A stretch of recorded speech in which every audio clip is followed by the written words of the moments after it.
Say I'm joined by xPeke. It's been a little while since I've talked to you from Fnatic, and I guess firstly we have to talk about that last game. Just a fantastic way of finishing it off, 2-1 win.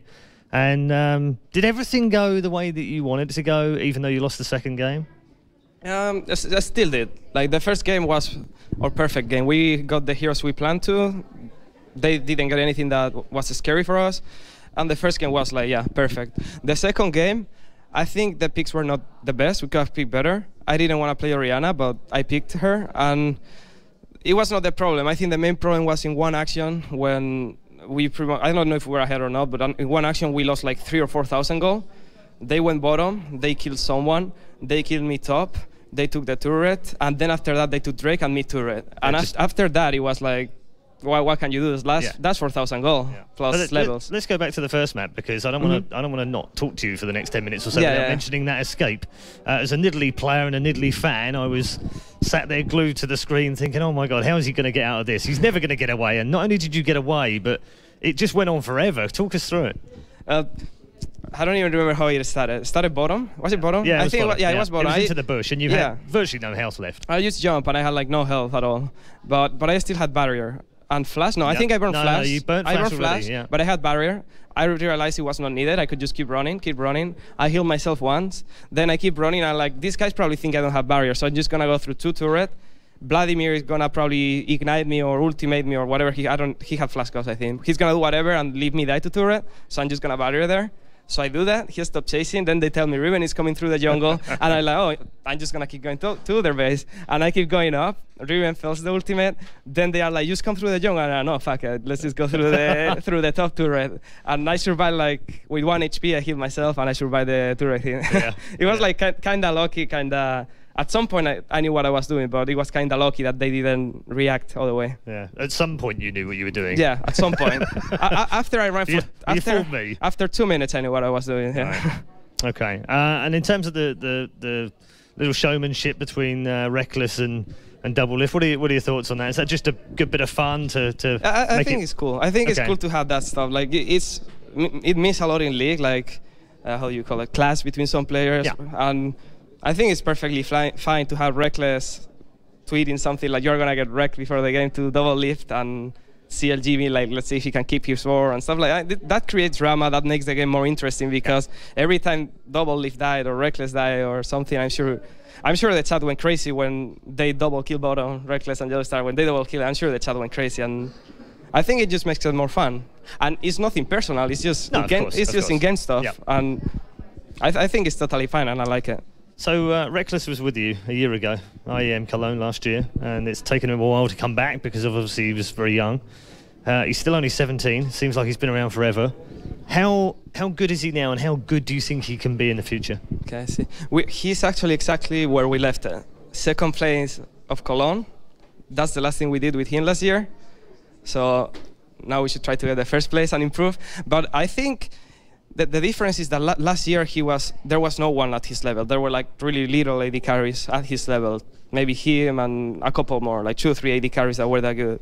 He's still really good, and I think he can still improve a bit. But there are a lot of good carries now, because with the LCS, people started to play a lot every day and strategize more. Everyone knows what to do, where to do it, and I think there are a lot of really, really good carries. So Rekkles is not gonna be like crazy, like he's not gonna be every game 10-0, but I think still every game he's gonna be stable. He's gonna have every game good CS, and he's probably he's gonna have some of the games he's gonna carry them, some of the games he's gonna be there. I think he's gonna be really good for us. Okay, let's just rewind the clock a little bit to a couple of months ago. Worlds was a great run all the way to playing Royal in the semi-finals, but overall, did you finish it and come home and think, damn, we should have done better, or did you come home and think, actually, we did a good job? After Worlds, I don't know what everyone think. I think everyone was kind of happy, like it's 3rd, 4th place. But I mean, I'm more interested about what you think. myself. I felt, sometimes I feel happy, sometimes I feel sad, because it was 3rd, 4th place is really good. You think about it and you're like, damn, it's so good. Like, why? There's no reason to be sad. We didn't expect to do that much. Like, we expected to go out of group stage and lose to some team, but we did better than that. Versus Royal, we saw them that we were not worse. We just had a few games that we lost, but we could have won them. They could have won either way. And that's what made me mad at the same time. The fact that two of the games, we could have won them with a small mistakes. Like if only one of us did something better, we could have won them. Like one of the games, we were ahead and we threw it. They did Baron, and after that they came back. That game we should just play it safe, snowball and win. And the last game the same. We were winning when I had Fizz. I was bottom, and they used Camp 1 Bros, and Sign, I thought he was really tanky. He almost escaped with this HP, but he died on the way to escape on the EQ, and then they got Baron, and after that it was over. So both games, we could have won then, I think, and it makes me happy to see how we played so good, and a bit mad that we could have won that by 1 inch. Okay. Rumour has it that you guys haven't been practicing very much since World, and that you've taken some time off and had some vacation and what have you. CLG said that they've been practicing like madmen before they came over here. So what does that tell us about playing League after a couple of months? Is it good to have a break? I'm not sure. I think if we didn't take... I think we play bad compared to what we used to play. I think we do play worse, a lot worse. We haven't played after Worlds. We play some solo queue, but for a month. That was our practice. Then I think we started to practice like 2 weeks ago, and not even a lot. Like 2 weeks ago, we started to practice like 3-4 hours a day, and just last week is when we, well, since the beginning of this week, pretty much 1 week of hard practice, and not even because we didn't have a lot of opponents. That's all we did. But I think if we were practicing all this time, we would have been better, because I see we do a lot of mistakes. Personally, I do a lot of mistakes, and I need to improve, and I'm improving it slowly. Like, when I started to play solo quad at first, I was like, damn, I suck.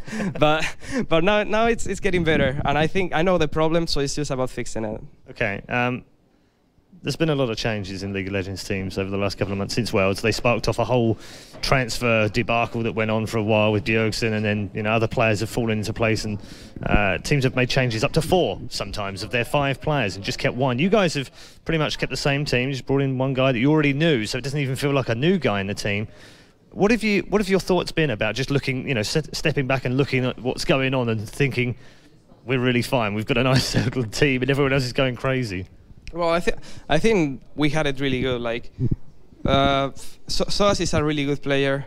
I'm normally a good player when I practice. Cyanide is a great jungler. Sometimes when they change the jungle or something, he takes time, but once he learns it, he's really, really good and really scary. And Yellowstar is super motivated to do anything. So I think we have everything we need. And Pusu was a great player. I'm really thankful for what he did playing for us, knowing that it was like a substitute. And yeah, I think right now we are perfect. Like, we have everything we want. If we keep practicing, if no one of us gets demotivated and doesn't want to play anymore, I think we can stay on the top. Like, not the first, because that's always, you have to play perfectly every game, and that's impossible. But I think we can stay on the top if we get to our max level. Okay, who's been the best signing over the last couple of months? The best one? Not for you, but who's been the best signing, do you think? Who's signed the best player? Who's been the person that you think will change a team? Is it Bjergsen, for instance?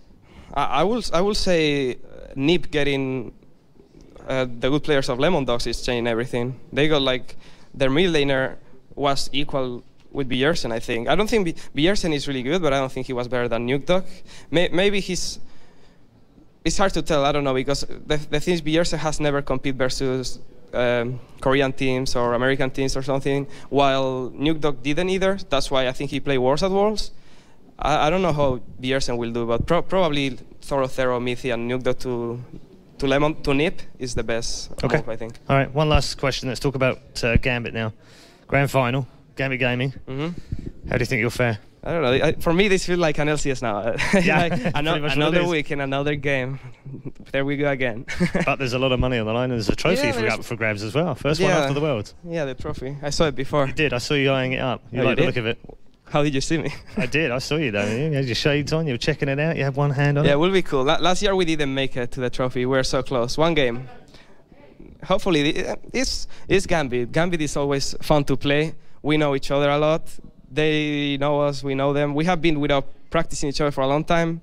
So I think it's going to be really exciting. And I think once we beat the American teams, we are not so nervous anymore. we are happy. Like, they didn't take their revenge yet. So I don't know. I think Gambit and us, we will play our best, but it will be a fun match. All right. Okay. Quick prediction. We're going to go over to Shox in a minute. She's going to introduce the next final, which is actually NIP versus Copenhagen Wolves. Got a favourite there? I will actually say 2-1 NIP, but I think Copenhagen Wolves are really good. They played really good yesterday. I think they could be, but I still say 2-1 to NIP. All right, thank you very much. xPeke there from Fnatic. Thank you very much for joining us. Thanks. He says 2-1 to NIP.